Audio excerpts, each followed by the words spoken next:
Un parti politique, c'est une face visible. Ce sont des communiqués, des dirigeants qui vont sur les plateaux de télé, mais c'est aussi au quotidien une administration qui travaille, des bénévoles qui donnent de leur temps et des permanents qui donnent énormément de leur temps. Je les remercie pour le travail qu'on a fait depuis 1 an, depuis Marseille, la création du parti, Valence, la campagne des Européennes et la préparation de Rochefort. Merci à vous d'être venus. Et maintenant, je vais donner la parole à Emmanuel Morel.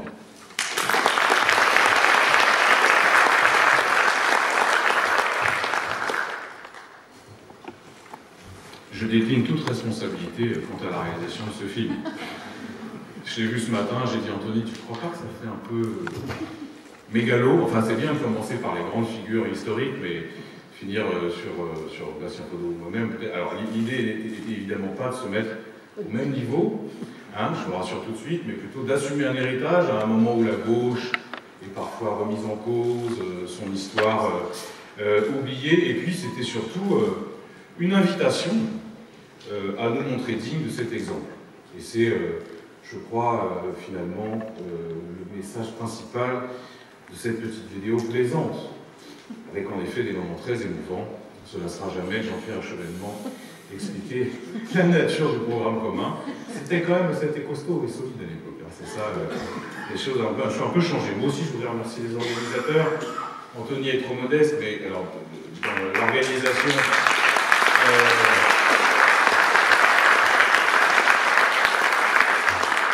Quand même, Anthony, il a d'autres choses à faire que d'être secrétaire général du parti, c'est un chef d'entreprise, c'est un père de famille, et il ne ménage ni sa peine ni son énergie pour faire tourner la boutique, et puis aussi pour être le réceptacle des mécontentements, des engueulades, parfois des miennes. Tout ça est un peu injuste, je voudrais le remercier parce que franchement, un parti, en effet, c'est une boutique à faire tourner, et c'est pas facile tous les jours. Alors merci, chers camarades, Rapatos.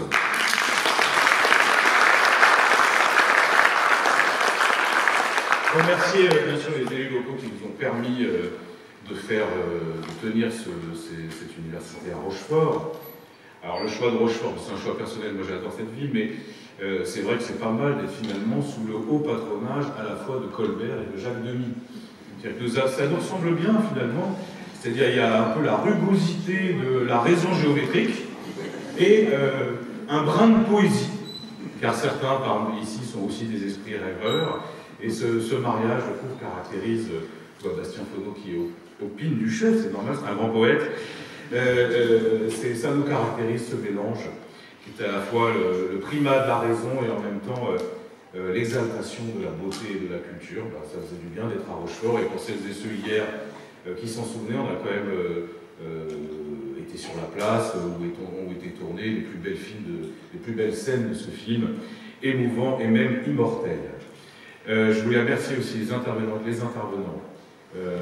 politiques, bien sûr, mais aussi les intellectuels. Je vois que certains sont dans la salle, Coralie, David, Thomas et bien d'autres qui nous ont fait l'honneur d'être avec nous ce week-end. Je me disais hier, en regardant, c'est vrai qu'on est un jeune parti, un parti modeste, mais je me disais quand même, finalement, arriver à réunir un tel parterre, des débats d'une telle qualité, c'était la mission qu'on s'était assignée. On s'était dit, on veut être un trait d'union, on veut être une passerelle, on veut être en quelque sorte un laboratoire, on veut produire et pas seulement parler. Et je crois que de ce point de vue-là, l'objectif est réussi. Donc merci à vous pour vos exposés brillants et pour votre participation régulière à nos débats. Ça fait beaucoup de bien et nous repartons regonflés à bloc, si c'est possible, dans la période.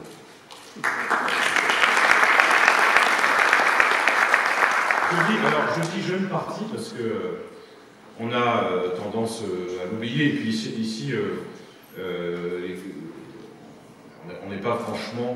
Enfin, on a une sorte de propension à l'autocritique qui est assez naturelle, mais on est un très jeune parti. Il y a 6 mois qui s'écoulent seulement depuis le congrès de Valence.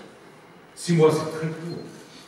Et en même temps, il s'est passé plein de choses. Alors déjà, pour nous, militants de cette jeune organisation, ça a été l'occasion d'éprouver nos forces, de mener loyalement une campagne électorale qui, ça ne surprendra personne, dont le résultat en tout cas n'a été ni à la hauteur de nos efforts, ni à la hauteur de nos espoirs. Je ne vais pas revenir longuement sur cette campagne, mais peut-être en un mot, la liste. Alors il y a aussi des raisons exotiques anxiogène qui explique ce score. Mais pour ce qui concerne la campagne, je pense qu'on avait fait un double pari.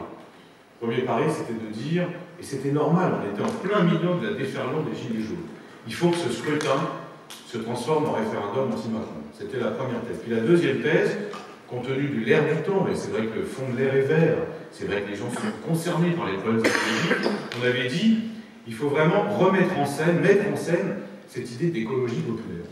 Le problème, ce qui s'est passé, et ça c'est un révolutionnaire russe très connu, Léon Trotsky, qui le disait avec sa science de la formule, le peuple va toujours au plus court. Et donc, référendum anti-Macron, ils ont choisi le plus gros bâton qu'ils pouvaient trouver, en tout cas ceux qui se sont déplacés, évidemment, c'était le vote Rassemblement National. Et puis, sur les questions écologiques, ils ont choisi assez naturellement, d'ailleurs, ceux qui avaient l'antériorité, en tout cas, du propos dessus, je parle des écologistes. Mais pour autant, il n'y avait rien dans ce programme, rien dans cette campagne qui n'était étranger à nos analyses. Et rien dans les préconisations que nous faisions, parce qu'il faut se rappeler quand même de tout ce que nous avons dit pendant ces 6 mois de campagne assez éreintante, qui soit absurde ou inapproprié compte tenu de la réalité européenne. Alors, est-ce qu'il faut, parce que je discutais avec beaucoup de camarades pendant ces 2 jours, est-ce qu'il faut battre notre coupe, est-ce qu'il faut céder au découragement? Évidemment, non. D'abord parce qu'en politique, on attend des militants des états de service, pas des états d'âme. Les états d'âme, c'est bien pour la littérature, en vertu du principe, quand c'est Musset qui disait les chants les plus désespérés sont parfois les plus beaux, mais on ne sont pas concernés. Les états d'âme, pour les amateurs, c'est aussi pour le divan. Mais nous, on est des militants politiques. Et donc, des militants politiques, la vérité de la politique, elle ne se trouve jamais que dans l'action, inspirée par des convictions, par une analyse de la société. Et de ce point de vue-là, et moi, ces 2 jours m'ont vraiment réconforté, en tout cas conforté, les militants de la GRS ont une cohérence qui ne se dément jamais. Et ça fait du bien, c'est-à-dire qu'on a une analyse qu'on avait faite à Valence, elle n'est absolument pas invalidée par le fait, et puis on a une envie, un cadre stratégique, des propositions que nous continuons inlassablement à promouvoir, et c'est tant mieux. Alors, juste pour résumer, parce que, encore une fois, Valence, c'était il y a très peu de temps, et nous avions formulé une thèse. Et la thèse, c'était, je la résume en quelques mots, nous croyons que les soubresauts du monde appellent une réponse de progrès. Et en même temps, nous savons que le progrès humain n'est pas linéaire, et même comme le dit très bien un sociologue américain qui s'appelle Immanuel Wallerstein, nous pensons à la possibilité du progrès, mais pas à son inéluctabilité. Et c'est vrai que si on prend un peu de recul par rapport à l'histoire du monde, il y a d'incontestables avancées dans le domaine de la santé, de l'éducation, de la pêche, je ne parle même pas des impressionnantes avancées technologiques, qui sont forcément ambivalentes, mais en même temps, il faut reconnaître qu'il y a aussi des rechutes, des ressacs, du surplace, et même parfois des régressions. Et il est incontestable que nous vivons depuis maintenant plus d'une décennie dans une phase de régression, mais pour une simple raison. Il n'y a jamais eu de mondialisation heureuse. Il n'y a jamais eu de mondialisation heureuse. Et au contraire, le déploiement de ce qu'on appelle le capitalisme financier transnational, appuyé depuis le début de ce siècle par l'hégémonie américaine, a entraîné des réactions violentes avec des effets tangibles. Je ne vais pas revenir, c'est tout le débat de ces 2 jours. L'explosion des inégalités, table ronde sur les questions économiques et sociales, l'explosion des inégalités au sein des nations, mais aussi entre les nations, les conséquences dramatiques pour l'écosystème. Moi, j'étais très en écoute de ce que disait David Cormand hier, ou de ce qu'ont dit les camarades dans l'atelier économique, parce que c'est quand même quelque chose qui est aujourd'hui incontestable et qui s'impose à nous. Mais il y a une autre dimension qu'il ne faut jamais oublier dans la nature du capitalisme d'aujourd'hui, c'est qu'il a aussi des conséquences dramatiques dans la vie de l'esprit. Je m'explique, je pense qu'on ne le dit pas assez, le système économique a un impact civilisationnel. Ça crée de la disharmonie et ça crée aussi ce qu'on pourrait appeler une sorte d'inversion des valeurs qu'on doit prendre en compte quand on fait de la politique. Je vous prends quelques exemples. L'idéologie de la compétition. de la concurrence. Et ben, c'est un formidable encouragement à l'agressivité des comportements. Et dans une curieuse inversion de valeur, l'agressivité devient quelque chose de positif. Je sais que David Kella travaille sur il prépare un livre sur l'idéologie néolibérale. Ça, c'est très frappant de voir à quel point l'agressivité devient promue, valorisée comme étant quelque chose de très important pour vivre en société. De la même façon, on a un système de consommation qui glorifie, qui exalte la consommation pavlovienne, qui glorifie l'avoir, le paraître, au détriment quand même d'une certaine mesure. Et puis surtout, on a une société, le tout publicitaire, qui accouche d'une société du court terme, de l'achat compulsif, de la perte d'attention. La perte d'attention, c'est très important, parce qu'en réalité, qu'est-ce que veulent les capitalistes? Du temps de cerveau disponible. Et tout est mis en œuvre, justement, pour que ces pratiques contestables deviennent des valeurs incontestables. C'est d'ailleurs intéressant au moment, je vous demande d'y réfléchir, au moment où on n'arrête pas de parler de l'horizon de l'homme augmenté. L'homme augmenté avec les sciences, avec les techniques, de ne jamais parler de l'homme diminué. L'homme diminué par le système économique, l'homme diminué aussi par les technologies, diminué d'un certain nombre de qualités morales, j'ose le mot, qui sont essentielles au bon fonctionnement d'une collectivité humaine. Je parle de ça, c'est très important parce que ça a des implications dans la vie politique de tous les jours. Je ne vais pas faire un long développement là-dessus, mais je trouve que la nature du système économique infuse dans les comportements, aussi bien dans ceux qui sont censés être les élites que les masses, et ça produit une sorte de curieux renversement qu'il est difficile pour nous, militants progressistes, de combattre. Mais évidemment, la conséquence la plus spectaculaire de cette période politique, c'est la montée des nationalismes, c'est la montée des phénomènes de repli. Et alors, bien sûr, c'est consécutif, on l'a souvent dit, à la peur que suscite un phénomène qui est présenté comme naturel, la mondialisation, et qui met en place quelque chose de proprement invivable, en tout cas de déprimant. Mais c'est aussi, j'y insiste parce que je pense que la montée des colères, la montée des peurs, des nationalismes, ça vient aussi du comportement complètement indécent des oligarchies, de leur mépris croissant pour la souveraineté populaire, alors franchement les exemples pullulent, de leur fantasme de gouvernance post-démocratique, de leur cynisme enfin. C'est un cynisme, je me souviens d'un livre d'Éric Dupin il y a quelques années là-dessus, qui s'appelait Une société de chiens. Et il montre très bien comment ce cynisme, par capillarité, infusait dans la société tout entière. Et donc cette indécence au sommet, évidemment, elle est un formidable carburant pour les démagogues. Et il n'y a que les faux candides qui pensent qu'on rejettera tous ces mouvements en agitant, vous savez, comme d'habitude, les heures sombres de l'histoire. Mais ça ne marche pas. Ça ne marche pas pour une raison simple. C'est pas comme ça qu'on va arrêter la déferlante nationaliste, tout simplement parce que les gens ne nous croient plus. Et comment leur donner tort?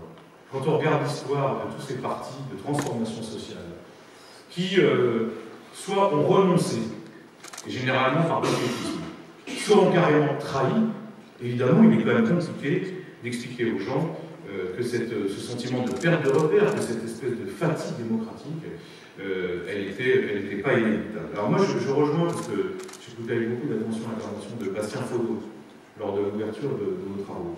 Il avait raison sur un point, mais je ne crois pas qu'il y ait une crise du politique au sens propre, mais en revanche, comme tu l'as très bien dit, il y a une sorte de crise d'efficacité du politique, en tout cas, une crise de la croyance dans la puissance d'agir du politique. Et finalement, c'est assez normal quand on voit des décennies de double discours, de distorsion entre les mots et les actes, de renonciation systématique.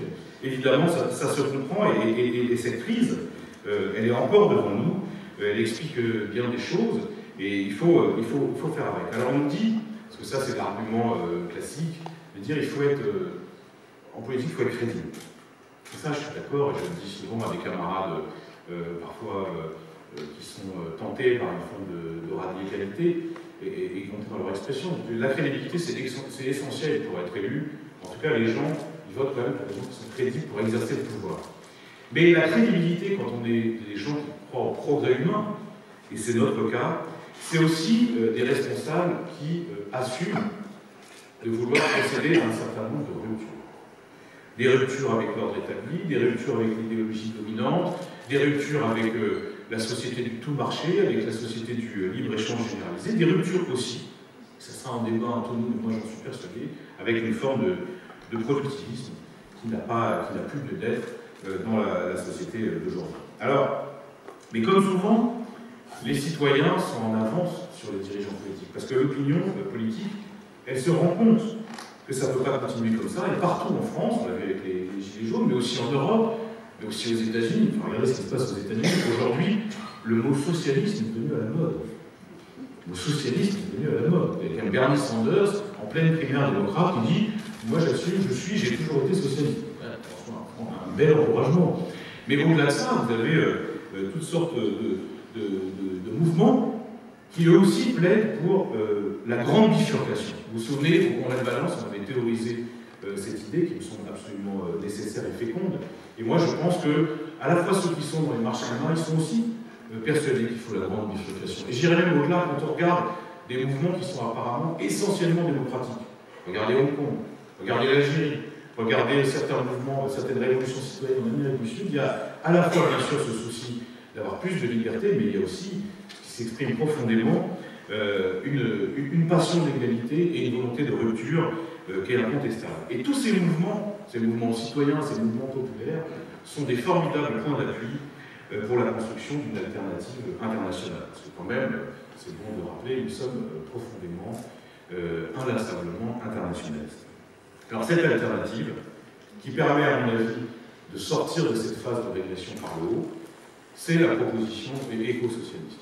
Gaëtan Gors est dans la salle, je vous renvoie à un excellent petit livre qu'il avait commis il y a quelques années, mais moi je crois en effet que cette proposition, elle permet à la fois de répondre à un impératif de préservation, parce qu'il y a un impératif de préservation de l'écosystème, préservation d'un modèle social, préservation d'une certaine civilisation, d'une certaine forme de civilisation, et en même temps, elle permet de répondre à la poursuite d'un idéal de conquête. Mais et ça c'était intéressant dans les Balzer, j'ai trouvé, la proposition éco-socialiste, ce n'est pas seulement une batterie de mesures aussi ingénieuses et audacieuses soit-elle. C'est une bataille culturelle. Et pour tout dire, c'est même une bataille qu'on pourrait qualifier d'anthropologique.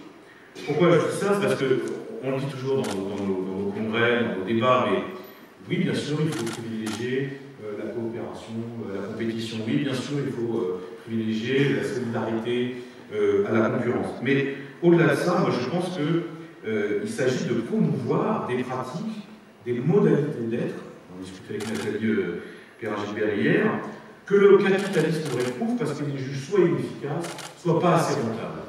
Et j'assume, et je pense que c'est vraiment, il faut qu'on discute, qu'on parle de ça. Moi j'assume qu'on parle de lenteur. Parce que oui, il y a un certain nombre de domaines dans lesquels il faut ralentir dans une société d'accélération comme elle est. Le ralentissement, c'est une nécessité vitale. Il faut parler de la gratuité. Aujourd'hui, plus personne, même à gauche, parle de la gratuité, comme si tout devait forcément s'acheter et avoir un prix. Ben non, la gratuité, c'est un concept formidable et fécond pour la gauche française aujourd'hui. Bref, l'attention, l'altruisme, tout ça dessine une sorte de contre-modèle social que nous devons aussi porter au nu si on veut convaincre des gens qui aujourd'hui s'interrogent sur la légitimité du politique. Bref, la proposition éco-socialiste, c'est ça qui est intéressant, je crois, c'est qu'elle permet de faire le point de jonction, je résumais un peu ce qu'on disait à Valence, entre un combat social qui pour nous est évident, c'est un combat pour l'amélioration des conditions de vie matérielles des gens, pour la redistribution des richesses, le partage des pouvoirs, le partage des savoirs, et en même temps le combat écologique qui vise non seulement à protéger la planète, mais qui vise surtout à protéger l'espèce humaine.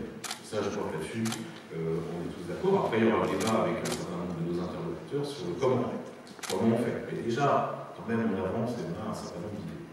Alors, cette proposition éco-socialiste, cette nouvelle formulation, on était un certain nombre, en tout cas, moi, j'en étais pas tous dans cette salle, parce que je sais qu'il y a un certain nombre de militants qui étaient très lucides, on était un certain nombre à penser qu'elle pouvait s'incarner dans un espace politique autonome, capable d'inventer des réponses nouvelles, je pense notamment à l'Europe.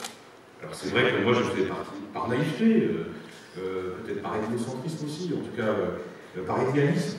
On a pensé que l'Europe, elle pouvait apporter une réponse pertinente dans la mondialisation. Évidemment, bon, le camarade Mercé était bien en avance sur nous là-dessus, encore que Marie-Noël ou Gaëtan ou d'autres avaient déjà émis depuis longtemps un certain nombre de circonspection. Mais la vérité, c'est qu'on connaît la triste réalité de l'Union européenne. Elle s'est révélée un redoutable accélérateur de mondialisation, et en plus, parce que ça on l'oublie trop souvent, elle est incapable, surtout depuis l'élargissement à l'Est, de se désarrimer des États-Unis. Elle est incapable de se désarrimer des États-Unis. Je vous renvoie, on a une très belle librairie là-bas, et à chaque fois on choisit des livres avec soin, au très beau livre de Régis Debray. À chaque fois je cite Régis Debray, ça vaut des commentaires furibards sur Twitter, c'est pour ça que je le fais à nouveau. Je renvoie à la fois à son très beau livre qui s'appelle Civilisation, justement sur l'imprégnation de la pensée américaine dans la société européenne, mais aussi le texte qu'il a rédigé récemment qui s'appelle L'Europe. Vraiment un très beau texte. Et oui, on pourrait vous citer des dizaines d'exemples navrants où l'Europe ne cesse de procéder à des redditions en race scandale. Regardez l'exemple, c'est quand même un exemple très frappant, de ce qui s'est passé il y a quelques semaines à peine par rapport à l'accord nucléaire avec l'Iran. Vous avez quand même Donald Trump, qui après avoir foutu plusieurs bases, notamment au niveau commercial, arrive et dit intime l'ordre aux entreprises européennes de se barrer. Et il y a l'incapacité des Européens, alors c'était quand même l'occasion, tout le monde se gargarise sur l'Europe puissante, c'était l'occasion de montrer un peu sa force. Et bien finalement, toutes les boîtes se défilent, les dirigeants font la politique de l'autruche, et on arrive à cette position navrante, on est incapable de s'émanciper par rapport à la tutelle des États-Unis. Je vais vous prendre un autre exemple qui peut paraître anecdotique, mais moi je le trouve très grave, c'est ce qu'on appelle le mercato des dirigeants communautaires. M. Barroso quitte la commission chez Goldman Sachs, M. Draghi vient de Goldman Sachs pour diriger la BCE, il va sûrement y retourner, et puis il y a un exemple récent, quand même, que Emmanuel Macron choisisse comme commissaire Mme Goulard. Pour ceux qui ne la connaissent pas, enfin moi je l'ai fréquenté comme des députés européens, c'est vraiment la quintessence de la morgue d'une certaine élite hexagonale, vraiment. Mais au-delà de ça, c'est quand même la nana qui a été implantée pendant des années par un think tank américain pour faire on sait quoi. Et d'ailleurs, alors j'ai vu que les gens d'En Marche disaient non, mais elle parle américain, mais elle pense en allemand. Et ça, c'est vrai, je vous le confirme. Non, mais c'est la vérité. Mais c'est vrai, elle pense en allemand au point que, pour l'avoir vu pendant quelques années, c'est vraiment une sorte de ravi de la crèche de l'orthodoxie budgétaire à la CDU. Et on peut lui faire confiance si elle est nommée commissaire. Alors franchement, elle sera une promotrice ardente du libre-échange, elle sera une atlantiste dévouée. Enfin, ce qui est sûr, en tout cas, c'est qu'en aucun cas, elle fera preuve de singularité, d'originalité et d'indépendance de caractère par rapport à la présidente de la commission, Ursula von der Leyen, qui elle aussi est de la CDU, comme quoi il y a une sorte de continuité préoccupante. Mais justement, pour nous qui sommes des patriotes dans cette salle, nous enrageons de voir ainsi la France qui ne tient pas son rang en Europe. Elle ne tient pas son rang dans l'Europe. Alors c'est vrai que le quinquennat de François Hollande, de ce point de vue-là, a été particulièrement calamiteux, enfin de ce point de vue-là, beaucoup de points de vue en fait. Et d'ailleurs, il y a quelques mois encore, je voyais des anciens camarades socialistes qui me reprochaient d'être particulièrement durs. Quand je lis les papiers récemment, je me dis finalement tout le monde est d'accord. Et c'est vraiment un quinquennat qu'elle a mis devant tout point. Bon, c'est bien, ça fait une page de tournée, et ça nous permettra de ne plus avoir ce débat qui était un peu persistant. Mais alors, Macron ne fait pas mieux qu'Hollande. Alors c'est vrai qu'il y a des effets de communication, c'est vrai qu'il donne le champ. C'est vrai aussi qu'il est servi par des médias incroyablement en amont. Enfin franchement, la séquence G7, c'était génial. Hein, c'était Macron super-héros sur BFM TV. Au point qu'on pensait un petit peu, vous savez, à cet épisode d'OSS 117. Je ne sais pas si vous vous souvenez, il y a Pierre Bellemare, qui est chef des services secrets, qui convoque Hubert de la Batte, qui lui dit Hubert, vous avez une semaine. Alors, il faut vous calmer tout ce petit monde, soviétique, anglais, américain, conforter les positions de la France, instaurer la cour d'Égypte, sécuriser le Proche-Orient. L'autre répond pas de problème. Bon, ben voilà, ça c'est Macron sur BFM.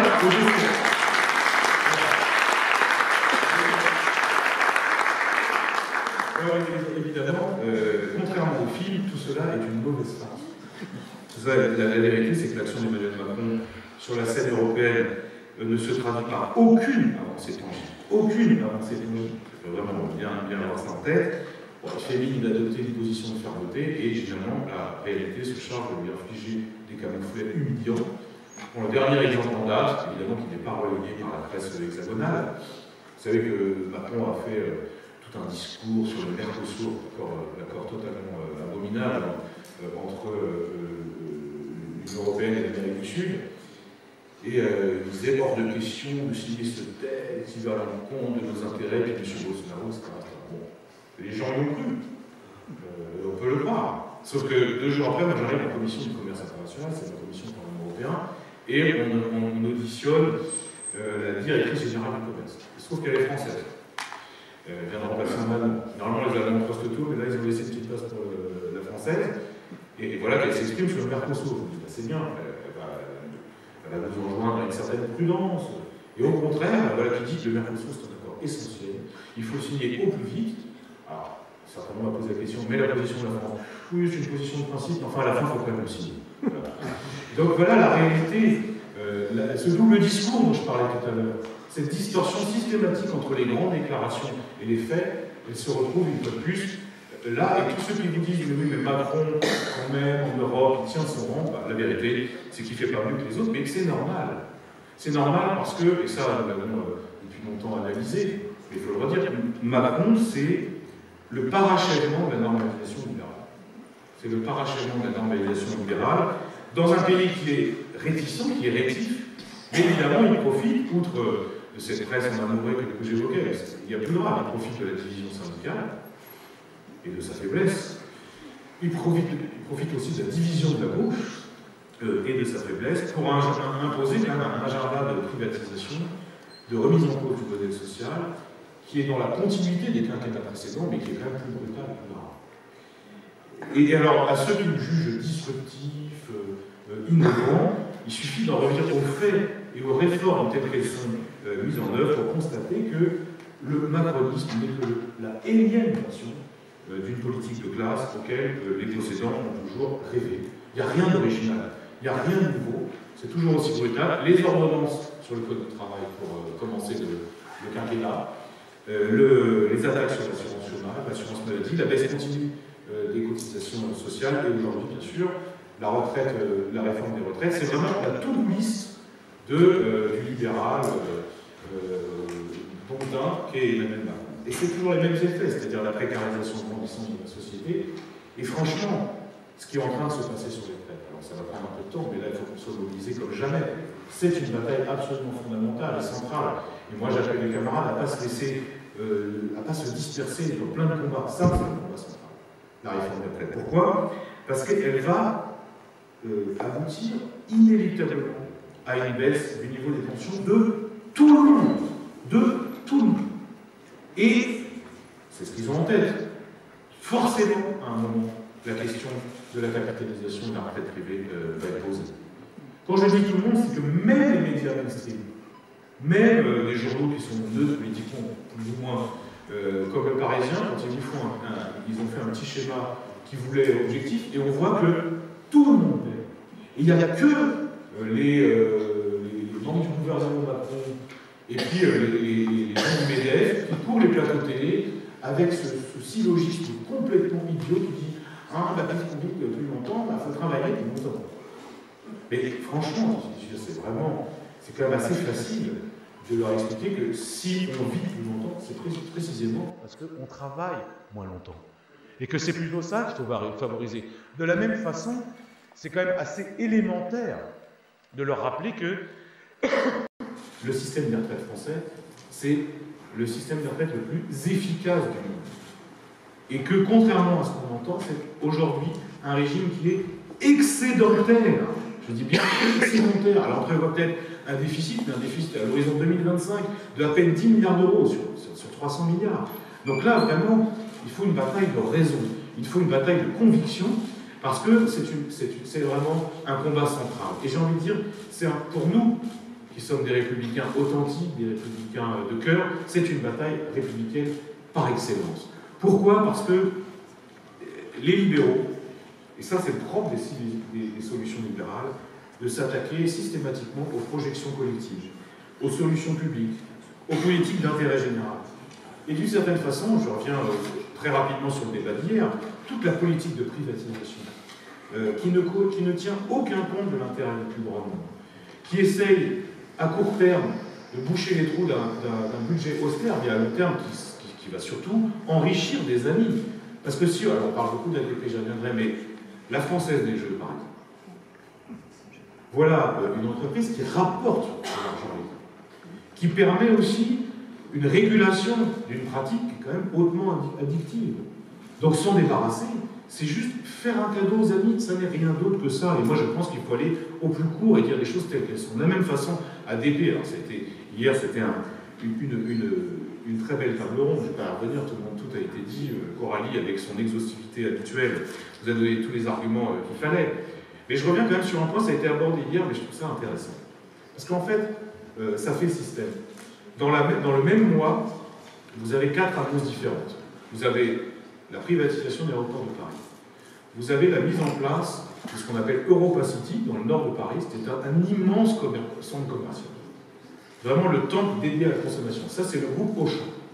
Quelques semaines après, on nous annonce qu'une partie de la gare du Nord va être privatisée. Ça, c'est aussi le groupe Auchan, puisqu'on va transformer la gare du Nord en immense zone commerciale. Pour les utilisateurs comme moi, quotidien de la gare du Nord, c'est ce qui est en train de se préparer.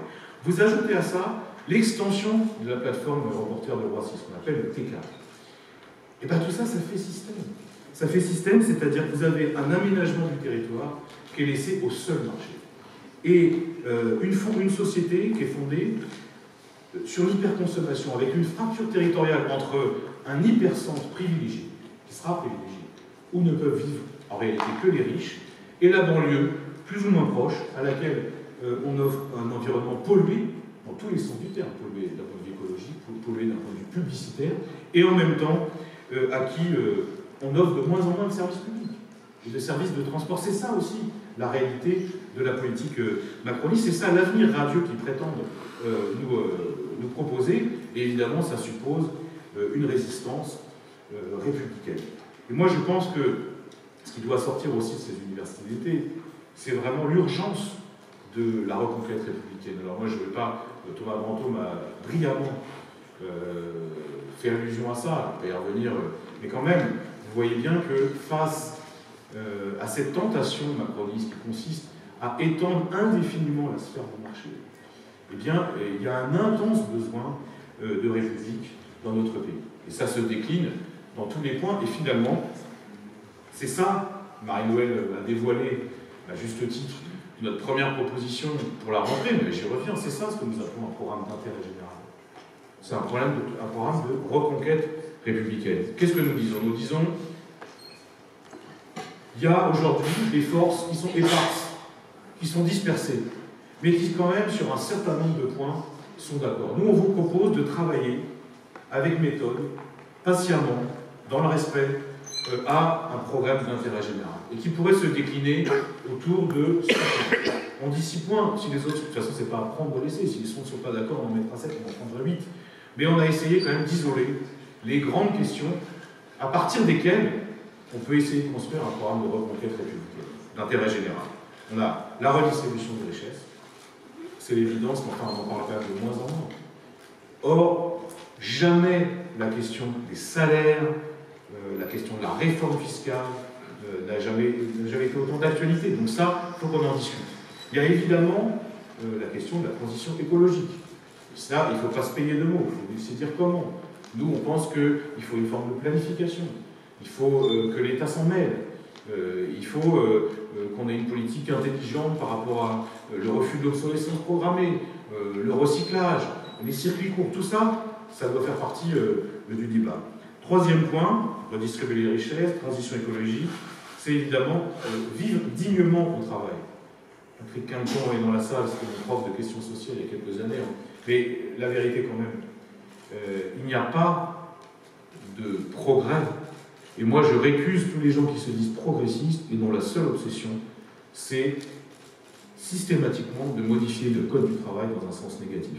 Quand on voit le résultat concret dans les boîtes, dans les entreprises, à la fois de la réforme du travail El Khomri, des ordonnances Macron, c'est-à-dire des gens qui renoncent d'aller au prud'homme parce qu'ils savent que de toute façon, même s'ils gagnent pour un licenciement abusif, ils auront plus à payer de frais d'avocat parce qu'on leur donnera. Quand on voit les procédures de licenciement collectif aujourd'hui qui sont incroyablement facilitées, quand on voit la précarité complète d'une bonne partie du monde du travail, évidemment, je pense qu'un progressiste, quelqu'un qui se dit progressiste, il ne peut pas et il ne pourra jamais en même temps mettre en place un programme de diminution des protections collectives au travail.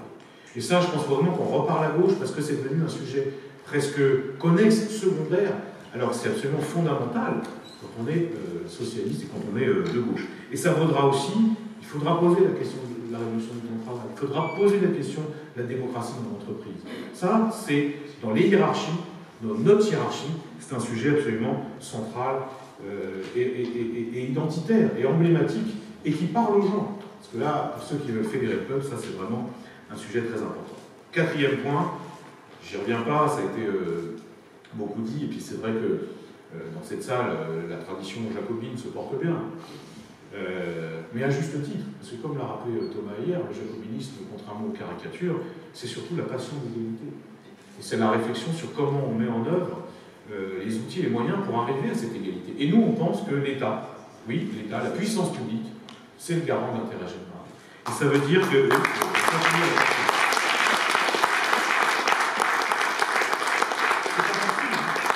c'est pas facile, même à gauche, aujourd'hui, d'aller jusqu'au bout de cette logique. Mais moi, je pense qu'il faut le faire.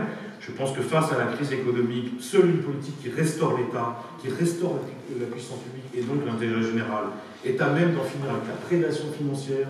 Je pense que c'est par la restauration des services publics qu'on lutte efficacement contre la désertification, contre la relégation territoriale. Je pense que c'est la loi qui consolide et qui étend les avancées sociales. Je pense que c'est par le volontarisme, la politique industrielle, l'investissement public qu'on lutte efficacement contre le chômage. Et ça, je pense vraiment qu'on doit en discuter avec tous celles et tous ceux qui veulent construire un programme de reconquête républicaine, parce que c'est un point central, c'est un point évident, et c'est surtout un point qui intéresse les Français, parce que contrairement à ce qu'on dit parfois, les Français, dans la mémoire collective, ils savent à quel point la puissance publique elle a un rôle à jouer.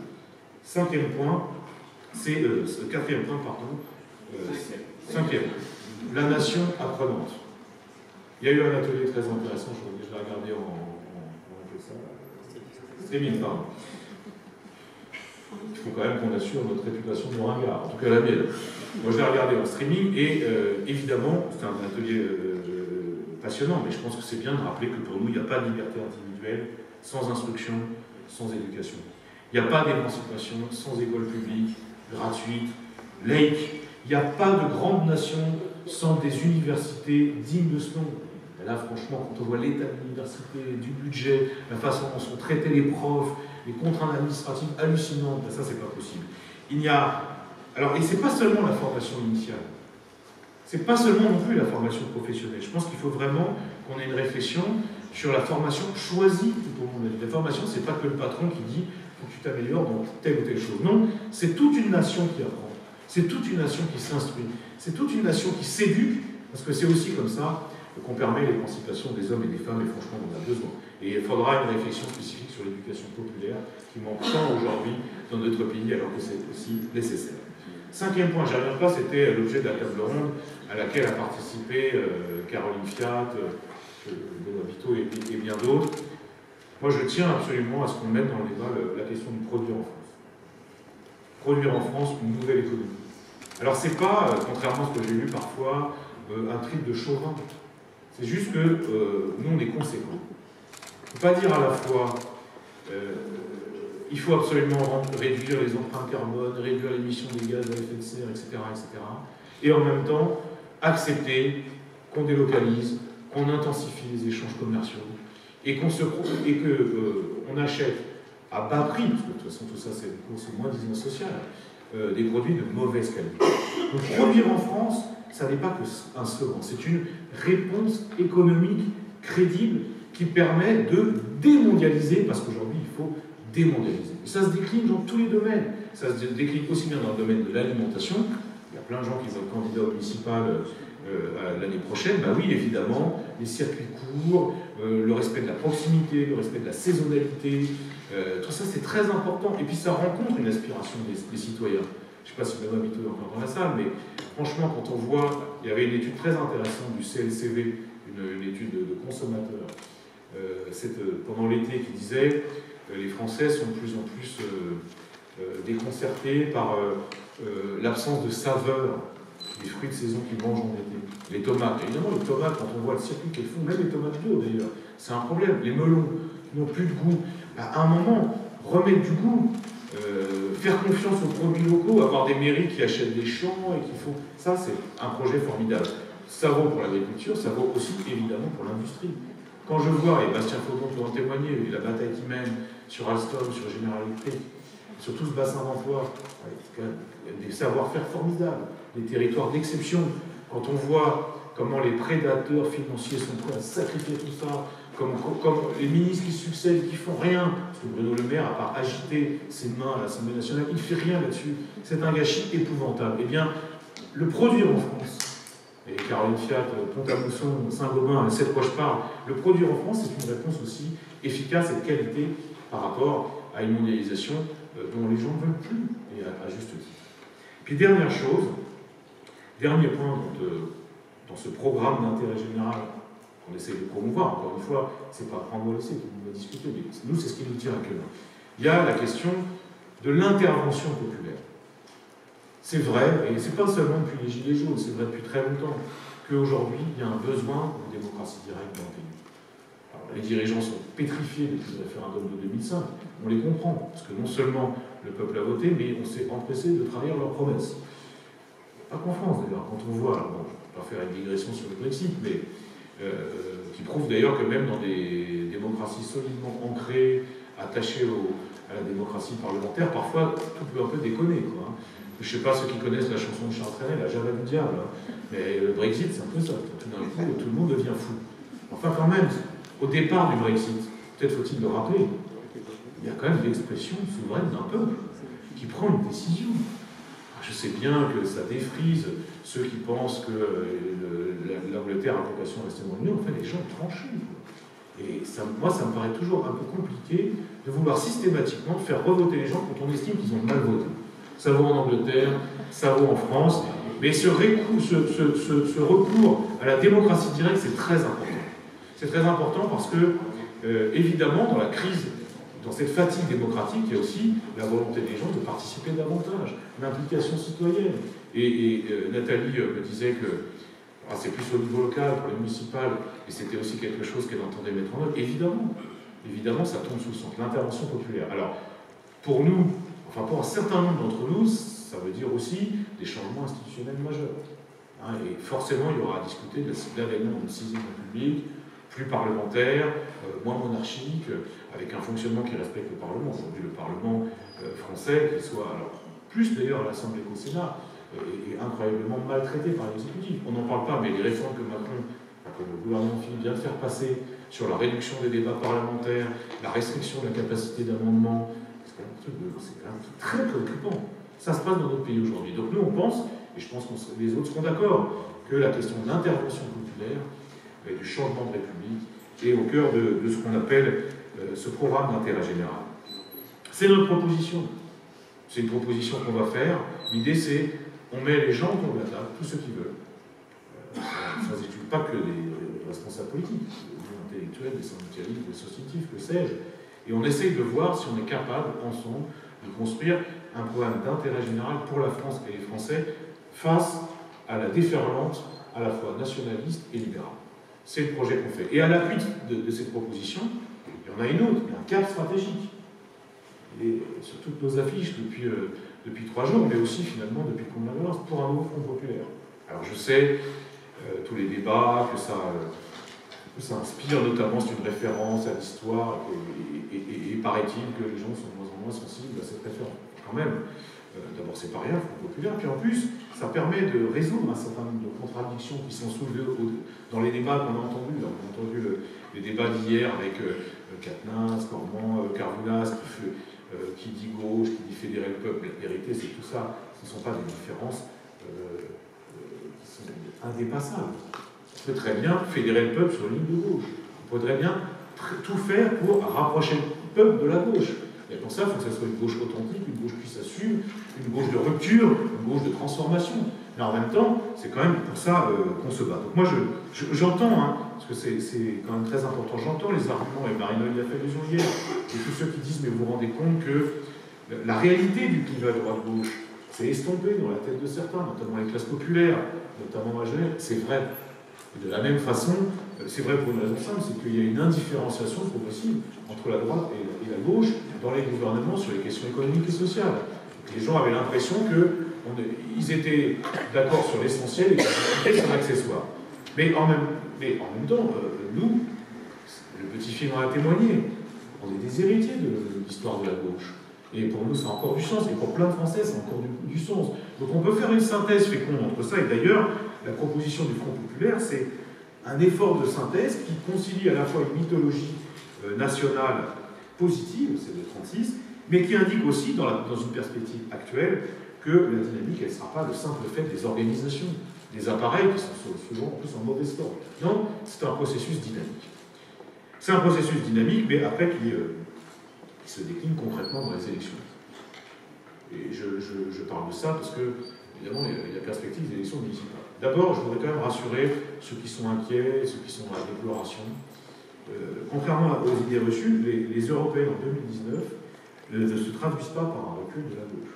C'est un peu curieux à dire comme ça, mais la vérité, c'est que quand on regarde les scores de 2019, des partis de gauche réunis, même ceux qui ne se disent pas de gauche, mais quand même des partis de la gauche, le score est supérieur à celui de 2014. Ça, c'est la première chose. La deuxième chose, c'est en effet, il y a une alternance des hégémonies. Hein, tantôt, la France insoumise se sent pousser des ailes, tantôt les Verts, vous l'avez vu ces dernières semaines, considèrent que tout doit être construit autour d'eux et c'est l'écologie ou rien. C'est un peu court. Mais moi, ce qui me rassure, c'est que cette alternance des hégémonies, elle est rapide. Et donc, elle devrait inciter un peu d'humilité, voire même, en tout cas, au refus du sectarisme. Et j'étais très rassuré hier, en écoutant nos amis respectifs, c'est qu'en fait, il y a déjà une autre façon de se parler. Je ne dis pas qu'on doit contribuer, évidemment, mais il y a déjà une autre façon.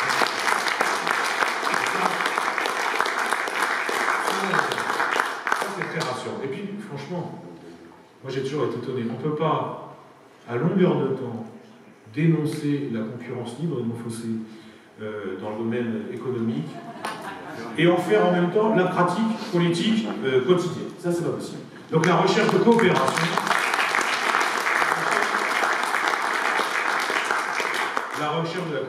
elle est préférable pour laisser faire de la compétition en économie, mais aussi en politique. Concrètement, ça veut dire quoi? Ça veut dire, et notamment dans les élections qui viennent, qu'il faut privilégier l'union entre les forces de transformation partout où c'est possible. Et de la même façon, je le dis parce que, et je l'ai dit dans d'autres lieux, je trouverais ça totalement irresponsable et grave pour l'avenir qu'on contribue, par nos bisbilles ou nos querelles, à donner des villes à la droite, je parle à la droite, c'est-à-dire LR ou LREM, voire à l'extrême droite. Ça aussi, c'est une ligne rouge qu'on ne peut pas dépasser. Alors là, en sortant de Rochefort, on va prendre notre bâton de pèlerin et expliquer que oui, partout on peut l'union, elle est nécessaire, elle est souhaitable. Et ce qui vaut pour les municipales, j'en finis là-dessus parce que c'est toujours un peu touchy, la présidentielle, mais d'une certaine façon, ce qui vaut pour les municipales vaut aussi pour la présidentielle.